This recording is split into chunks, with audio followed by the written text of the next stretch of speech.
Prologue. The Sailor. Roland awakens from a dream in which he is the sailor from the tarot, briefly relieved that he is not Jake and will not witness the boy's drowning. He finds himself in freezing water near the shore, worried first about his guns and ammunition getting wet. A grotesque, 4-foot-long clawed creature washes up beside him, moving with alarming speed and intelligence. It attacks him, biting off 2 fingers and part of his great toe while tearing his boot. Roland struggles to draw and holster his guns with his mangled right hand, enduring intense pain, and eventually kills the creature with a rock and repeated stomping. He vomits at the sight of his severed fingers and toe and cautiously retreats toward the grassy edge of the shingle. There, he uses tobacco to stem the bleeding and sits, concerned about infection, the creature's possible poison, and how he will survive with 2 fingers on his dominant hand gone, awaiting the coming of morning. The Prisoner. Part 1. The Door. In Chapter 1, Roland learns that his fate revolves around the number 3. He is told that 3 figures are central, and the first is a dark-haired young man on the verge of robbery and murder, possessed by a demon named Heroin. The gunslinger does not recognize the demon even from stories. A card appears, showing a disturbing image of a baboon with human-like fingers buried in the young man's neck, holding a whip, while the man's face expresses silent terror.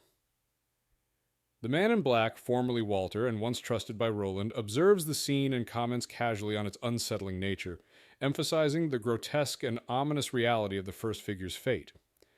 This chapter establishes the mystical and foreboding framework of the gunslinger's quest, introducing the interplay of prophecy, demonic influence, and the corrupting forces surrounding the central figures. In Chapter 2, Roland awakens on a beach, painfully aware of his mutilated right hand and foot, which he binds with torn pieces of his shirt. Despite extreme hunger and exhaustion, he eats jerky to regain strength. He tends to his guns and gun belts, separating wet and dry shells, cleaning and reassembling them, though many rounds are likely unusable, leaving him with only a small number of reliable bullets. Observing the vast western sea, he finds temporary distraction in its immensity, but remains focused on survival. He retrieves his water skins near the high tide line, finding one still containing water, and drinks to restore some strength. Roland struggles with faintness and extreme pain, using a small Joshua tree for shade while carefully monitoring for infection in his injured hand. Despite his dire condition, he resists complete unconsciousness until finally succumbing to a 16-hour sleep, with the sound of the sea echoing in his dreams. In Chapter 3, Roland awakens before dawn, feverish and weak from the infection in his right hand, which shows spreading red lines threatening his life. Despite his worsening condition and limited water, he resolves to continue toward the tower. He buckles his gun belts and retrieves his nearly empty water skin and purse, enduring waves of faintness as he moves.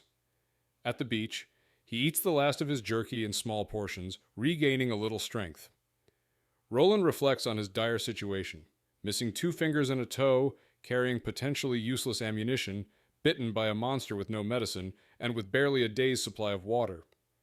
He calculates that he may only be able to walk a dozen miles if he pushes himself to the extreme. Confronted with the choice of direction, he decides to walk north, trusting his instinct and determination, and begins the grueling journey despite his physical and medical limitations. In Chapter 4, Roland walks for hours along the gray, shell-strewn strand, weakened by fever from the spreading infection in his right arm. He falls multiple times, barely regaining the strength to continue, drinking the last of his water and enduring waves of chills, shivering, and pounding headaches. As the sun climbs, he spots an upright object ahead, a door, less than a quarter-mile away. Exhausted, he crawls the final distance, bleeding from his finger stumps and legs buckling under him.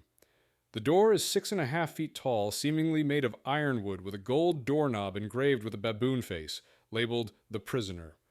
It stands unattached on the strand, casting a shadow though it appears to float. Roland tests the door from different angles. Discovering it intermittently disappears and reappears, confirming its mysterious nature. Summoning his remaining strength, he grasps the knob, opens the door, and immediately screams in terror, slamming it shut despite there being nothing to close it against. In Chapter 5, Roland reflects on what he has seen through the mysterious door. The vision showed the earth from an impossibly high vantage point, with shadows of clouds floating across the land. The terrain below was lush and green, interspersed with waters, suggesting swamplands rather than desert or sea.